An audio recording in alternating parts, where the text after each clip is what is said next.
Hey there friends, Alexander here again and welcome to another vlog. Today I will be talking to you about recruiting, more specifically about interviewing and being the one who's being interviewed. And I'm going to tell you a few, I think, very important things that I learned interviewing others. And I think the mistakes that maybe they made or the mistakes that all of us made at one point in our career, right? So essentially, this is not going to be a video about technical things like about code challenge or anything. We might mention a few things, but I don't think it's the focus is on other things other than the technical part, which is basically getting some assignment and then doing the assignment. That's purely technical.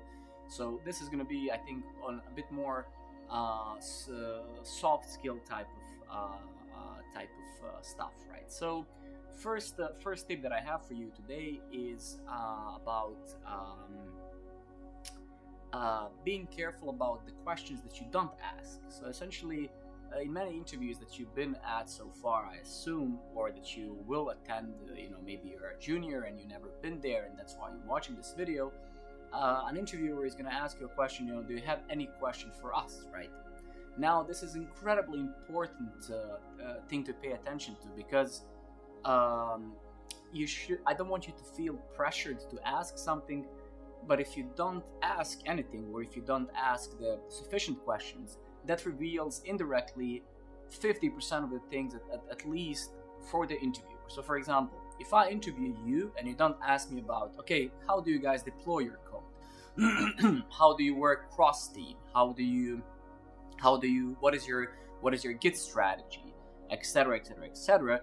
Basically, this indirectly to me reveals that you either don't care about those things, which is kind of a red flag, or even worse, that you've never worked in a team, right? Now, and done some other things. Now, of course, the fact that you haven't worked in a team before, depending on the position that you're applying to, can vary, right? So for example, if you're really a junior and you're applying for a junior position, it's pretty much expected that you as a junior, that you haven't been part of something large, something big, cross team, etc., etc. whatsoever. If you're a senior, for example, or you claim to be one, or at least you perceive yourself to be one, and you then come to the interview and you say you don't ask any of those questions, then it's truly a red flag. Like, you asking the right questions after or during the interview is fundamental, that in a way, so you leave a good impression to the interviewer or interviewers, right? So essentially, you need to be very careful about the things that you don't ask about. Now, again, you don't have to feel pressured to ask a question just because,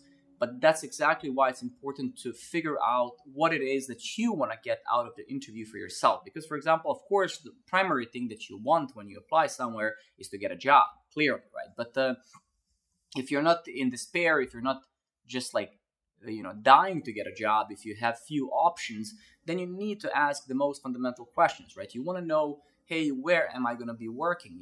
How is the process? Like, how are those guys working? Like, how are they pushing code?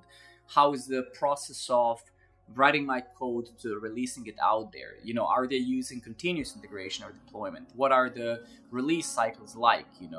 How are the code reviews done? What are the requirements, or to say rules, for code reviewing? How is the cross team work handled? Is there a PM, or is there a tech lead? There's so many things that you can ask.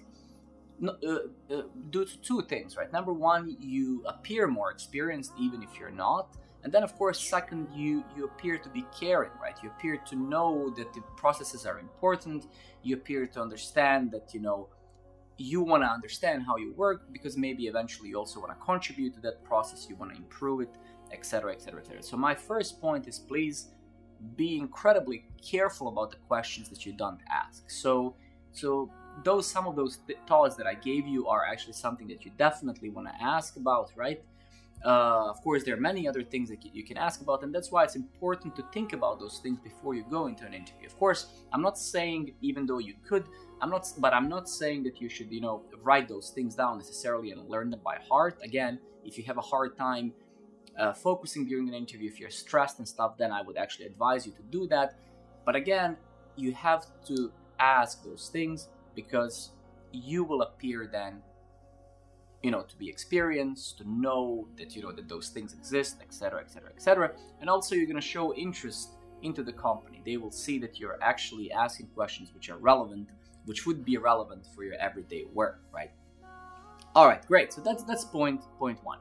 Point number two is don't say broad things or just shallow or very broad statements. So let me give you an example. So many times when I was interviewing candidates, junior or senior, we would discuss something, and I don't know, we would get into a technology discussion, and candidates would say, "Oh, I think that Angular, for example, is way better than React," or I don't know, I think that Go is way better than Node, or etc., etc., right?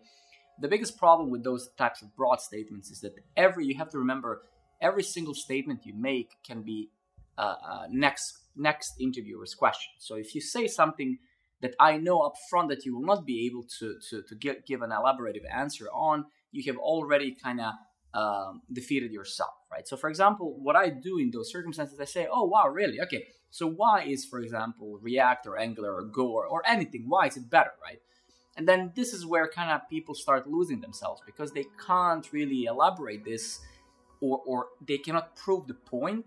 And then they start getting, well, okay, maybe I feel that I like this more. And liking something more is perfectly fine, right? So you can say, "Hey, I prefer this, I don't know, the way that it's written, this is maybe more OOP oriented, this is more functional oriented, whatever."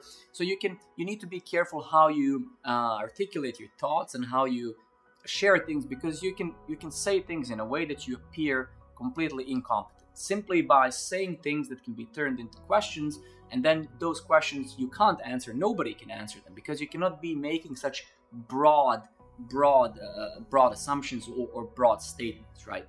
So again, just remember, every single thing you say can be turned into a next question. So if you, for example, say, "Oh, I'm using Redux because it's faster than something else," and then somebody asks you, "Oh, really? Okay, so how is it faster?" and then you can't elaborate that, then you're basically stuck. You need to now get out of that situation. So in simple words, try to be elaborative, try to say things which you truly believe, and some of the things you're going to have feelings about, that's perfectly fine. We all have different feelings about different things, but if you get yourself to the point where you need to elaborate something, because technical things are factual, they're not feeling based, they're just facts.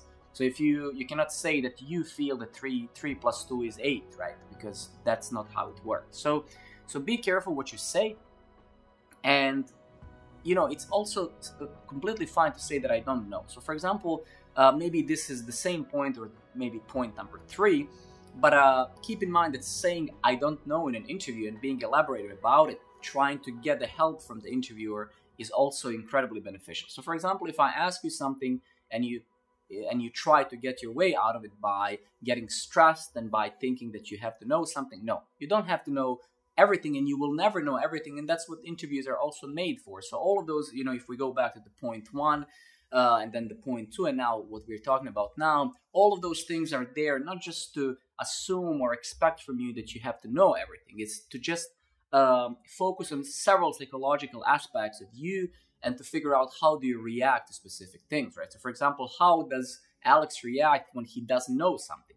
Is he starting to become defensive? Is he trying to become offensive because he's irritated? Is he trying to lie his way through it? Or is he just saying, "Okay, look, John or Alice or whatever, I'm sorry, I don't know, I've heard about it, I'm going to check it out." Or you can also say, "Hey, I don't know, can you please tell me a little bit about it? I'm actually interested to hear." And maybe you can throw a ball onto the interviewer's, side, and then get the discussion rolling. But in simple words, it's fine not to know things. That is, there's nothing wrong with just saying "I don't know." So I think to recap some of those points first, right? So be careful about the things that you don't ask, right? It's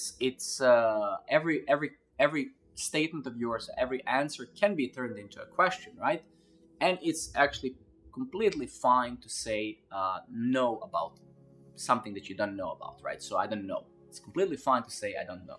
Now, next point is about essentially the future of programming, and what I personally think that it's going to be important when it comes to programming in general. If you're a very junior right now, and if you're watching this video, I know how you feel. You're all into technology, you're into libraries, frameworks, you feel like a hacker, you feel like you work for Pentagon or you're hacking, you know, NSA, whatever. But in simple words, technology really is dynamic, and it's all forever changing. So what's so popular today and what works today is going to be obsolete in 2-3 years. We're going to be looking back at those things and saying, oh my God, how could we ever do those things?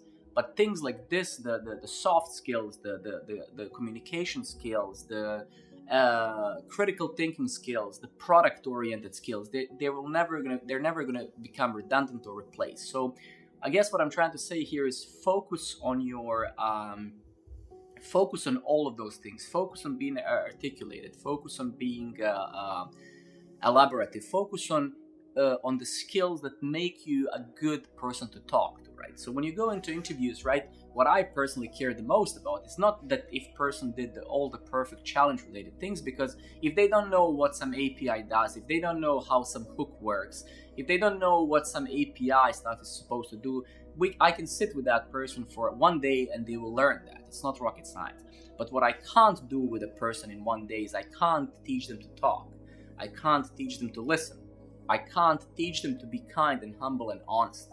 So all of those things can actually be practiced and you can become better at them, but you need to focus on them, right? So when it comes to interviews, when it comes to generally being a professional in this industry, I highly advise you to work on those things, right? To figure out things that you don't know, to relax about it, to relax in the interviews and understand actually what's expected from you. Because again, remember, interviews are not the technical part in programming interviews is just one fragment of it. That's why, you know, every interview, every company has several stages of those things, because they want you to meet the people, those people that you're going to be working with. They want to know how you think, how you talk, how easy you are to work with, right? So in simple words, they want to know if you're a nice person to work with. And this is the safe zone from us. If you're hearing those things like we're going to be replaced by the AI, we're going to stay out of jobs, to small fraction extent, yes, AI will affect a bit of the job market, especially the junior one.